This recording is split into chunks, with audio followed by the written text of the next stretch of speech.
मुल्क भर में ईद उल अज़हा मजहबी जोशो खरोश से मनाई जा रही है। वहीं पर शहर को साफ रखने के लिए हुकूमती नुमाइंदे भी सरगर्म नजर आ रहे हैं। जी बिल्कुल, पाकिस्तान तहरीक इंसाफ लाहौर के सदर चौधरी मकसूद रोया ने अजीज भट्टी टाउन, नश्तर टाउन, जौहर टाउन, रायवंड रोड, अड्डा प्लाट में अलाइशों को जमीन में दबाने वाले मकामात का दौरा किया।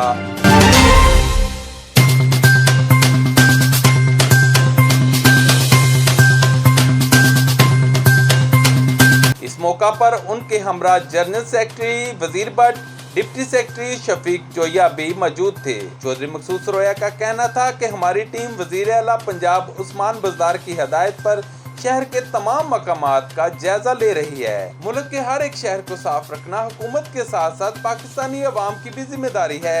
अवाम भरपूर साथ दे। इस मौका पर उन्होंने कैंपों का विजिट भी किया और रहायशियों में अलाइशों को इकट्ठा करने के लिए शापर भी तकसीम किए।